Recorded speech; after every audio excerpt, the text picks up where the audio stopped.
بسم اللہ الرحمن الرحیم۔ السلام علیکم محترم ناظرین۔ ہندوستان میں سومناتھ کا مندر پورے ہندوستان کے لوگوں کا مرکز تھا۔ یہاں پر میلوں سفر طے کر کے لوگ آیا کرتے تھے۔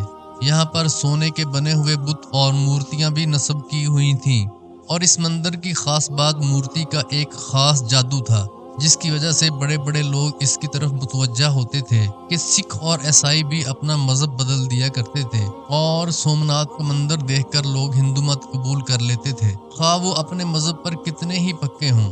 مورتی کے سحر زدہ منظر کو دیکھ کر سجدے میں گر جاتے۔ اس کے اندر اتنا بڑا کرشمہ اور ایسا غیر فطری نشان تھا کہ انسان حیران ہو جاتا۔ اس میں ایک بہت بڑا بت تھا جو بغیر کسی سہارے کے ہوا میں معلق تھا۔ نہ تو وہ چھت کے ساتھ لگا ہوا تھا اور نہ زمین پر پڑا ہوا تھا، ایک عجیب و غریب کیفیت کے ساتھ ہوا میں لٹکا رہتا تھا۔ لوگ جب وہاں پر آتے تو اس کو دیکھ کر حیران زدہ ہو جاتے۔ پھر ہندو پنڈت خوب کمائی کیا کرتے تھے، یہ کہ اس خاص بت کے لیے پیسے دو اور ہیرے جواہرات اس پر چڑھاؤ تو تمہاری تمام مشکلات حل ہو جائیں گی، تمہارے مسائل ختم ہو جائیں گے۔ یہ ایک بہت بڑا دیو ہیکل بت تھا جس کا پیٹ بہت بڑا تھا۔ اس کے منہ کے ذریعے سے ہیرے جواہرات اس کے پیٹ میں ڈالے جاتے تھے۔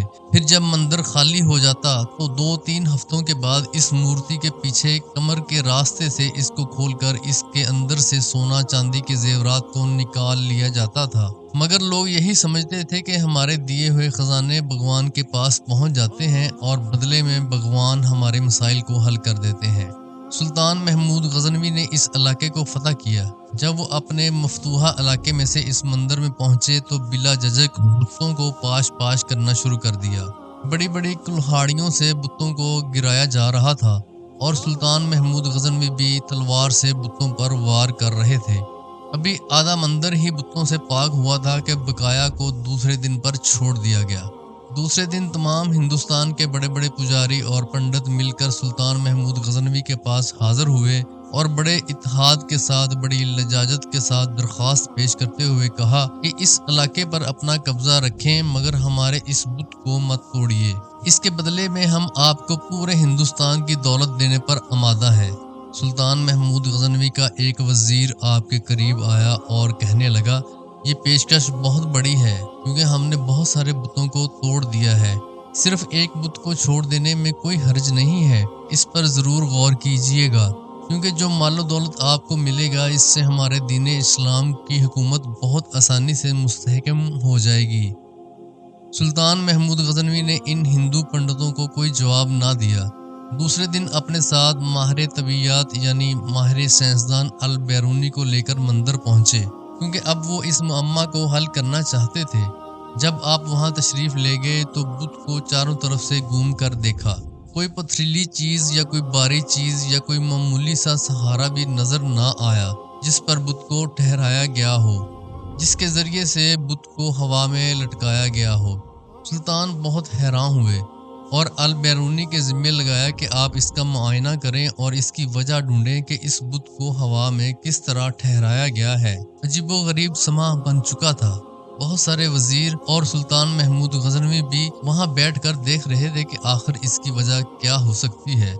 البیرونی بھی پکے سچے مسلمان تھے۔ انہوں نے بڑے غور و غوض سے بت کو دیکھنا شروع کیا، قریب جا کر اس کو چھو کر بھی دیکھا اور چاروں طرف سے بغور دیکھتے بھی رہے۔ آخر کار ان کی سمجھ میں یہ راز آ گیا اور وہ بڑی فاتحانہ مسکراہٹ لے کر بادشاہ کے سامنے حاضر ہوئے اور بڑے ہی ادب سے عرض کیا، حضور، اس بت کے دائیں جانب دیوار کے اوپر والی اینٹیں اگر نکال دی جائیں آپ کے سامنے اس کا معمہ حل ہو جائے گا۔ سلطان جو کافی دیر سے تحقیق ہوتے ہوئے دیکھ رہا تھا وہ گہری سوچ میں پڑ گیا اور اپنے ایک وزیر کو حکم دیا کہ جن اینٹوں کی طرف البیرونی نے اشارہ کیا ہے وہ فوراً نکال دی جائیں۔ اینٹیں نکلیں تو بت کا راز فاش ہو گیا، کیونکہ دائیں طرف والی دیوار سے اینٹیں نکالی گئیں تو وہ دائیں جانب سے زمین کی طرف جھک گیا۔ ابھی وہ زمین پر گرا نہیں تھا مگر اس کی ایک طرف بالکل نیچے کی طرف جھک گئی۔ یہ چیز پہلے سے بھی زیادہ حیران کن تھی کہ اینٹوں کا بت سے کیا تعلق ہے۔ سلطان نے البیرونی کو بلا کر پوچھا کہ اس بید سے ذرا پردہ اٹھائیں اور ہمیں بتائیے کہ آپ تحقیق کی گہرائی تک کیسے پہنچے۔